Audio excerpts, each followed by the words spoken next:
성령이 하시지 않으면 안 되는 일들이 있습니다. 아니, 교회는 성령이 하시지 않으면 안 돼야 마땅한 것임을 우리가 알게 하여 주옵소서.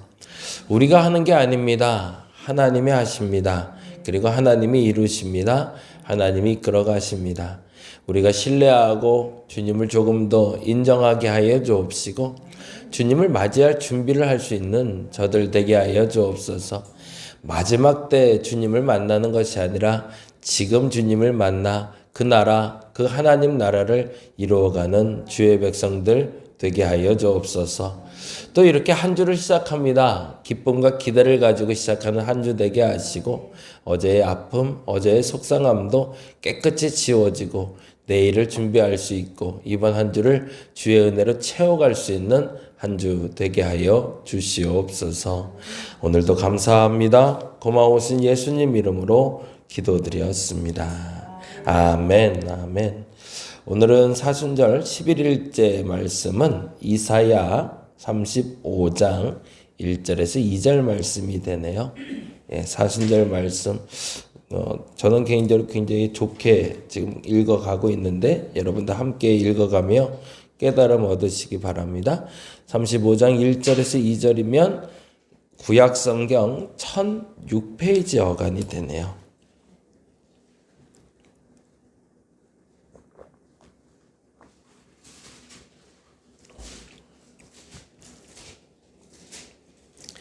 우리 같이 한 목소리로 읽도록 합니다. 이사야 35장 1절에서 2절 말씀. 네, 같이 한 목소리로 읽겠습니다. 광야와 메마른 땅이 기뻐하며 사막이 백합화같이 피어 즐거워하며 무성하게 피어 기쁜 노래로 즐거워하며 레바논의 영광과 갈멜과 샤론의 아름다움을 얻을 것이라. 그것들이 여호와의 영광 곧 우리 하나님의 아름다움을 보리로다. 아멘. 오늘 본문 제가 읽어드립니다. 한번 들어보세요. 생명 다양성이란 한 지역 안에 서식하는 생물 종과 유전자의 다양성, 서식 환경과 생물들 간의 상호작용을 고려한 생태계 다양성을 아우르는 개념입니다. 인간을 포함해서 이 땅을 공유하는 모든 생명세계가 안정적인가, 건강한가를 판단하는 지표이지요.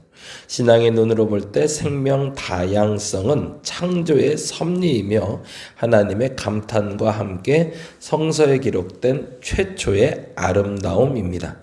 그러나 이 생명 다양성이 위협을 받고 있습니다. 통계에 의하면 1970년에서 2012년 사이에 지구생물 중에서 육상생물은 전체 약 40%, 양서류와 같은 담수생물은 80%, 어류 역시 40% 가까이 멸종되었거나 멸종 위기에 있다고 합니다. 대부분 인간의 무분별한 대량 포획, 서식지 감소와 변화로 인해 사라지는 생명들이지요. 그 외에도 앞으로 지구상에선 다시 못 보게 될 생명이 날로 늘어나고 있습니다. 한라산 구상나무, 바다사자, 늑대, 표범, 따오기, 큰악새, 소똥구리, 맹꽁이, 사향노루, 버들가지, 장수하늘소, 여우, 검독수리, 큰논, 우렁이 등 수백 종이 더는 자연 상태에서 살아남을 수 없게 됩니다. 어쩌면 오늘날 세상의 가장 작은 자, 약자는 무참히 짓밟히고 서식지를 잃어 멸종의 위기에 놓인 이 힘없는 자연 생명들이 아닐까 합니다. 창조된 모든 생명이 온전히 자신의 모습으로 생의 기쁨을 노래할 때 그곳에 하나님의 아름다움이 있다는 것을 되새겨보는 하루가 되었으면 합니다. 아멘. 생명 다양성이라는 단어 줄 한번 쳐놓으시고 제 개인적인 묵상으로는 한번 요청드리기를 교회가 그랬으면 좋겠다. 어느 날부터 교회는 강자들이 지배하는 구조로 또 전락하고 말았죠. 약자들이 들어올 수 없는 곳이 교회가 됐다라는 얘기 계속 하는데, 우리도 안타깝게 이제 상가교회다 보니까 장애인들이 들어올 수는 없어요. 솔직히. 그쵸? 휠체어를 타고 있거나 거동이 불편한 어르신은 사실은 오기 어려운 교회입니다. 약자들이 배려받고, 제 개인적인 표현을 이렇게 표현했으면 좋겠어요. 약자들이 정말 밝게 웃을 수 있는 교회. 누구든지 와서 밝게 웃어야 되는데, 그 중에서도 약자들이 여기 가면 내가 대우받는구나.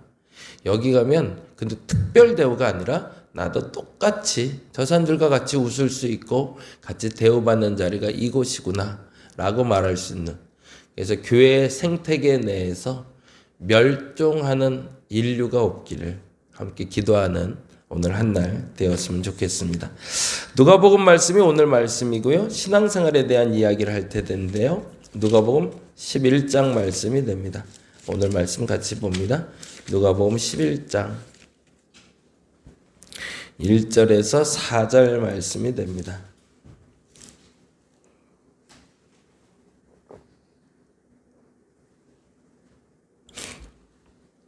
누가복음 11장 1절에서 4절까지 신약성경 111페이지 어간에 있습니다. 같이 한 목소리로 천천히 읽도록 합니다. 예수께서 한 곳에서 기도하시고 마치심에 제자 중 하나가 여짜오되 주여, 요한이 자기 제자들에게 기도를 가르친 것과 같이 우리에게도 가르쳐 주옵소서. 예수께서 너희는 기도할 때에 이렇게 기도하라, 이렇게 하라. 아버지여, 이름이 거룩히 여김을 받으시오며 나라가 임하옵시오며 우리가 날마다 일용할 양식을 주시옵고 우리가 우리에게 죄 지은 모든 사람을 용서하오니 우리 죄도 사하여 주시옵고 우리를 시험에 들게 하지 마시옵소서 하라. 아멘. 거기까지.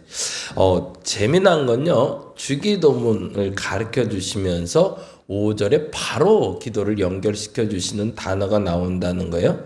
볼게요. 4절 보면 우리가 우리에게 죄 지은 모든 사람을 용서하오니 우리 죄도 사하여 주시옵고 우리를 시험에 들게 하지 마시옵소서 하라. 이렇게 기도하면 된다라고 결론 냈지 않으셨다는 거죠. 그리고 또 이르시되라는 말은 뭘까요? 이거 가지고는 뭔가 부족한 게 있다라는 얘기죠. 그래서 오늘 그 기도에 대한 이야기 조금 하려고 하는데요. 기도에 대해서 이야기할 때 가장 먼저 중요한 2절에서 4절에는 이렇게 적어 놓으시면 좋을 것 같아요.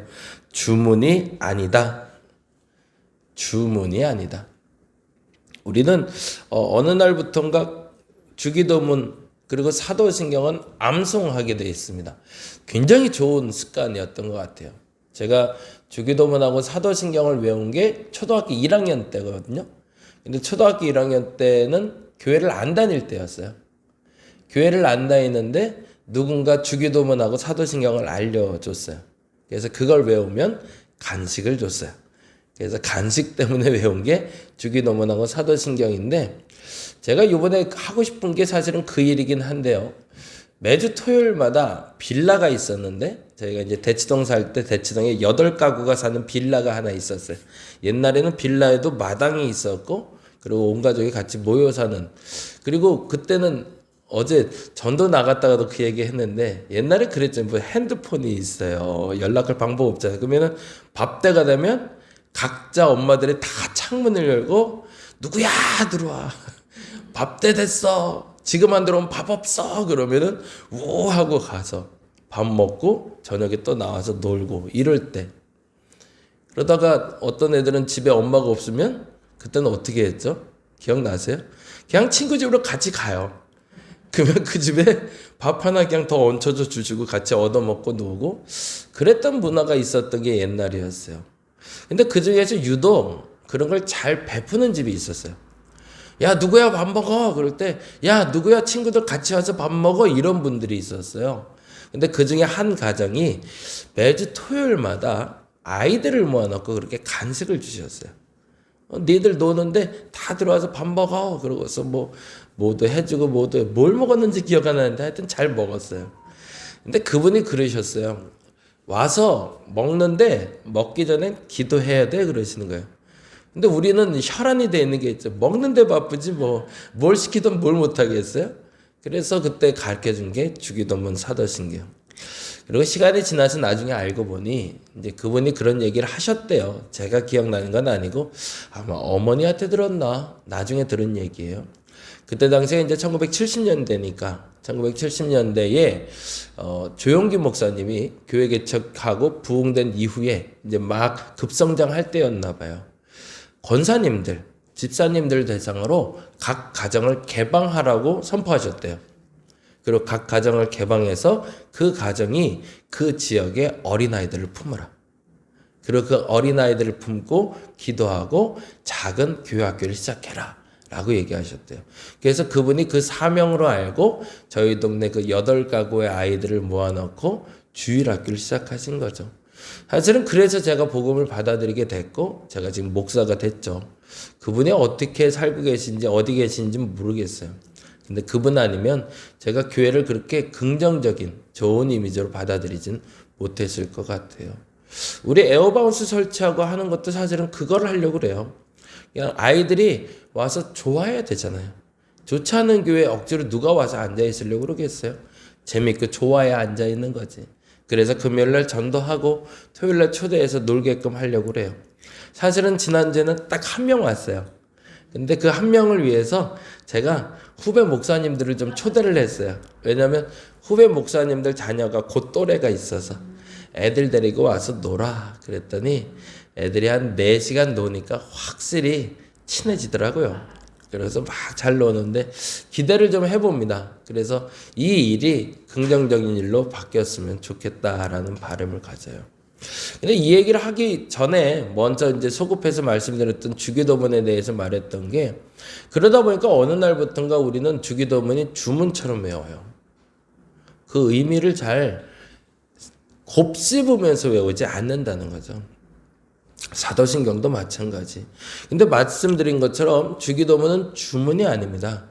주문처럼 달달 외워서 그걸 반복한다고 해서 은혜가 되긴 하겠지만 그렇게 사용하라고 주신 게 아니라는 얘기예요.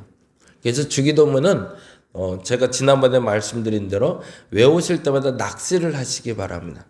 오늘 내가 주기도문을 외우면서 하늘에 계신 우리 아버지여 이름이 거룩히 여김을 받으시오며 줄줄줄줄 외워지잖아요. 근데 그럴 때 하늘이란 단어가 마음에 꽂히시면 아멘 마음으로 이런 식으로 해서 반복적으로 외우실 때마다 그 의미를 내가 새기게 해달라고 기도하시면 좋을 것 같아요.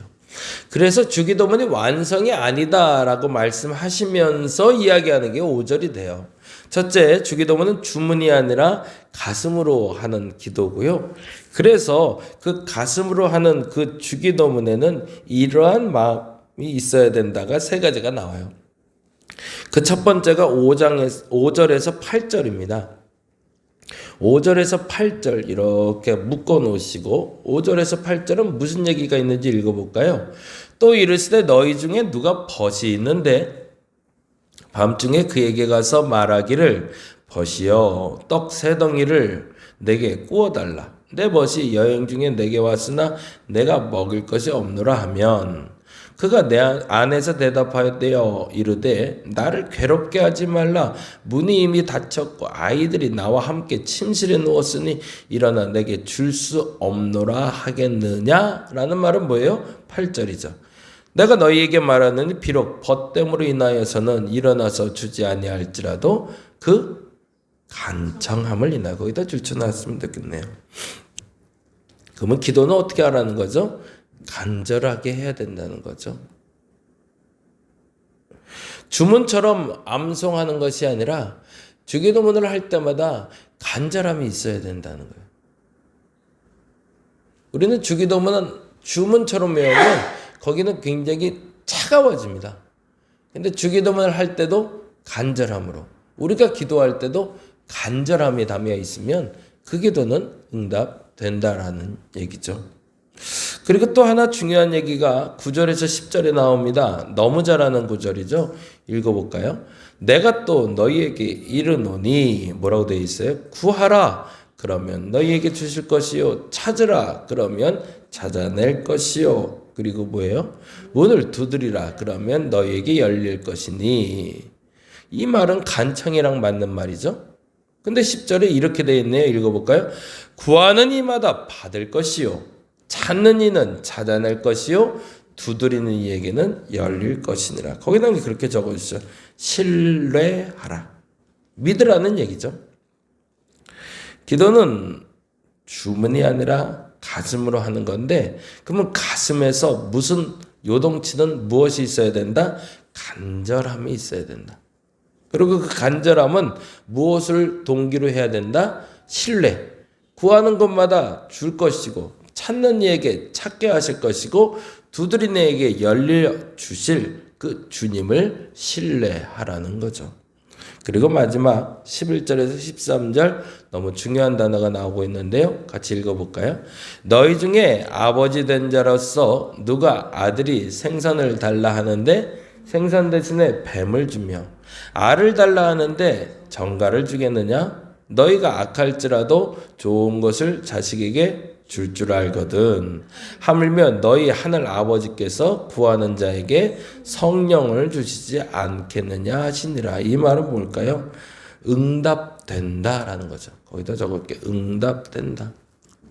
근데 응답이 되는 방법이 있죠. 생선 달라 하는데 뱀 주지 않고 알을 달라 했는데 정갈 주지 않는다라는 표현은 뭘까요?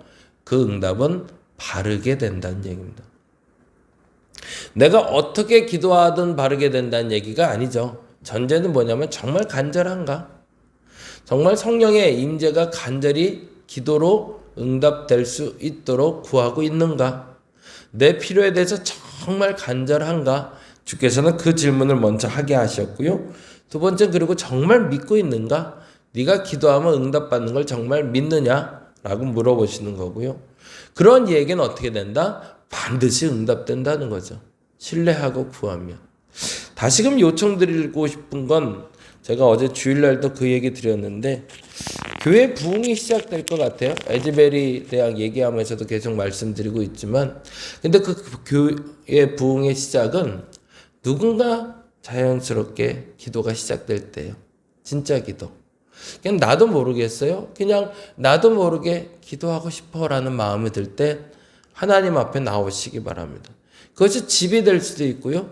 교회가 될 수도 있고 어디가 될 수도 있을 것 같아요. 근데 그곳에서 여러분의 기도 모임이 시작되시길 바랍니다. 그냥 찬송하고 싶어서 찬송하고요. 그리고 기도하고 싶어서 기도하는 그 순간에 함께하는 이들이 모이기 시작하면 그 기도가 하늘에 상달되는 기도가 될 겁니다. 2023년 그 기도의 문이 저와 여러분에게 열리기를 간절히 바랍니다. 지금까지 해왔던 주문과 같은 기도 말고 하나님 어떻게 해주세요, 어떻게 해주세요, 그리고 끝나고 가는 기도가 아니라 어떻게 해주세요, 어떻게 해주세요 했으면 그것이 내 앞에 현실이 되는 기도, 그 기도를 응답받고 가는 저와 여러분 되시기를 간절히 바랍니다. 기도하겠습니다.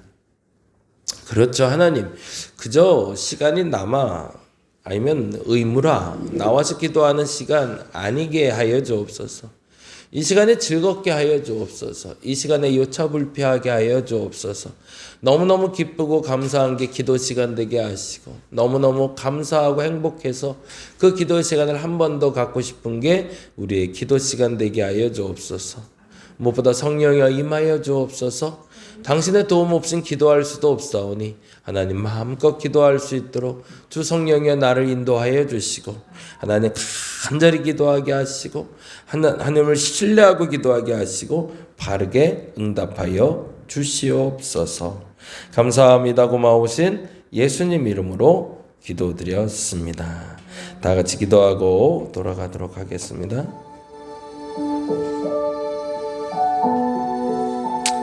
주를 결라르스